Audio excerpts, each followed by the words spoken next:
What's going on, guys? It's Tony with Urban Girl Scout Media, living the dream as always, and coming to you today to talk about Ikoria, the new latest and greatest Magic the Gathering set.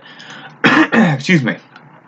And, I was coming into this video today thinking, wow, how great would it be if I could sit back and talk about a bunch of cards that I could put into the good, the bad, and the ugly of this set. Try and, just discuss them a little bit and go from there. And then I started looking more into this set, and guys, I'm going to be honest, there's so much stuff. There's so much fucking stuff that it became a little too daunting, and a little too much. So instead, what I'm going to do is just give an overall take on what I think the set is. There are a few cards I want to talk about for different reasons, but just kind of talking in a global perspective first.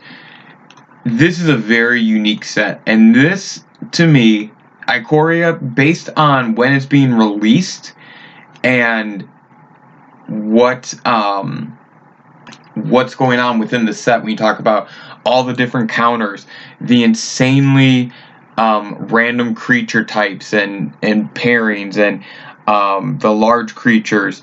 Did I mention the insane amount of counters? It's crazy. And cycling's back. Everybody loves cycling. It's one of the most beloved mechanics or abilities in all of Magic. I think that Ikoria actually has the potential to be one of the most beloved sets in Magic in a long time. It checks a lot of the boxes. It has a good, not great, but a good land base. It has a lot of counters and things like that you can use across other formats and possibly other sets. Cycling's a big deal. And then I think that some of the creatures, I think that the Godzilla theme is a little corny for a few of the cards, but I understand they have to branch out. That's kind of what makes the game great.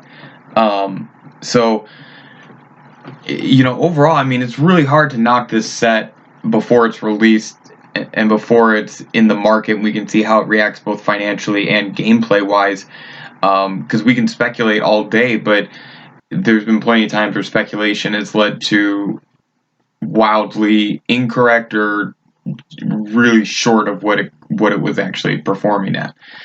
So I'm curious to see what happens, but overall, I'm more optimistic about this set than I thought I'd be, and maybe it's because there's just so many cards and so many different things going on in it that until you play it, it's going to be really tough to judge. I do think that because of the Coco virus, because of that, and because of the fact that this won't be drafted as much, this won't be opened as much at stores, things like that, it's going to be interesting just to see what happens and how this develops. But this is going to be one of the most unique sets based on when it's being released, how it's being released, the stuff within it. And then I think some of the cards I'm going to talk about and the reasons I'm highlighting them individually will show you kind of just the range of the set. So the first one I want to talk about is probably the weakest of them, but I thought this card was an honorable mention at bare minimum. Offspring's Revenge. It's 2 colorless, a red, a white, and a black. And it's enchantment, and it says, at the beginning of combat on your turn, exile target red, white, or black creature card from your graveyard. Create a token that's a copy of that card, except it's a 1/1. It gains haste until your next turn. So if you have cards that pair together well, or when they enter the battlefield, things like that, I'm pretty sure that you are going to like this card. It's obviously more of an EDH thing, but I think it might be fun in a casual deck. I'm definitely going to try and make use of it on Arena. I thought that was kind of a cool card to start with. The next one I have is Skycat Sovereign. It is 1 white, 1 blue for a 1/1 creature. It's an elemental cat. It has flying, and it has 2 different wordings here for abilities. Skycat Sovereign gets +1/+1 for each other creature you control with flying. And then you can pay 2 colorless, a blue and a white, and you can create a 1/1 white cat bird creature token with flying. It sounds so weird to say cat bird creature token. So I love the blue-white historic flyers deck. I've been playing that quite a bit, and this will be going right in there. Play set of them, guaranteed. Next card I got for you is the Ozolith. And this is one of those cards that made me more optimistic about the set than others. So, the Ozolith. It's 1 colorless, it's a legendary artifact. Whenever a creature you control leaves the battlefield, if it had counters on it, put those counters on the Ozolith. At the beginning of combat on your turn, if the Ozolith has counters on it, you may move all counters from the Ozolith onto target creature. So, not only do we have these counters that are going to be flying around and doing who knows what for who knows who, but also we have cards like this that will allow you to keep them and possibly reuse them somewhere else. I don't know for certain. Again, a lot of cards, and you think about enchantment creatures from Theros Beyond Death and some of the cards that play there and stuff like that. This is going to be very interesting, but I was interested by this card. Can't say I'm not. Up next is an uncommon. I was really surprised with this. So, Sprite Dragon. Sprite Dragon, right? Yeah. So I might have to get one of these and do an alter art where it's holding a can of Sprite. But it's 1 blue, 1 red. It's a fairy dragon. It has flying and haste. It is a 1/1, if I didn't say that already. Whenever you cast a non-creature spell, put a +1/+1 counter on Sprite Dragon. Huh? So you're telling me, is it colors?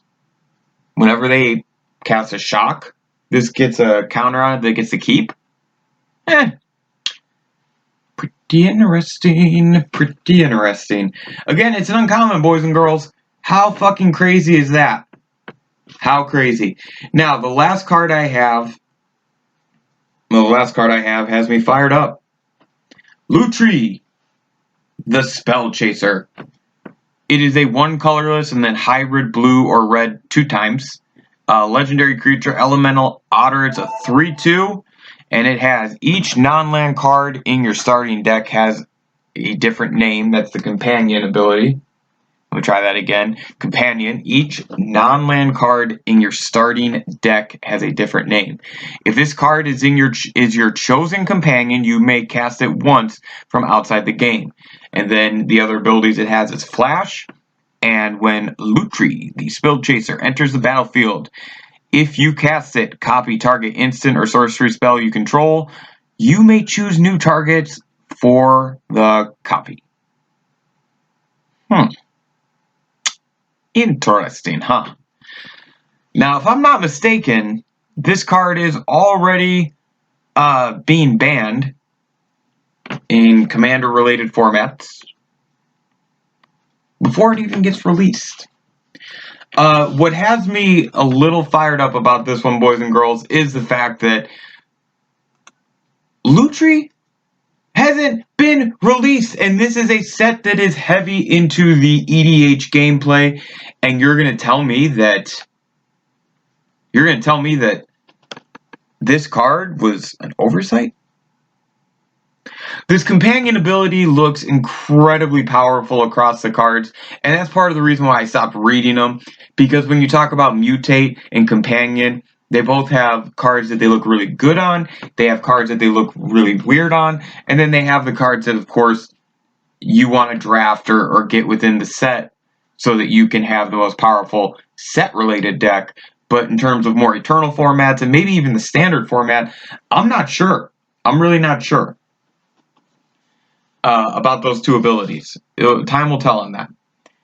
But I find it very unacceptable that this Elemental Otter is already banned before it gets released. I think that anytime something has to be banned in Standard or before it's released, Wizards has failed. Other than that, I think that Ikoria, Layer of Behemoth, whatever the hell they're calling this, I'm scrolling up and down. The set list looks pretty good overall. Like I said, I think this is going to be one of those. The players are not going to have a chance to really draft it in the stores. We're not going to have the same interactions around this game that we're used to. I think there's a very good chance that this goes down. That was a very popular set, just because of the fact that people are going to have to play it more secluded than what they may be used to. And I think that that's going to make them interact with different cards, different ways, trying to find combos, things like that.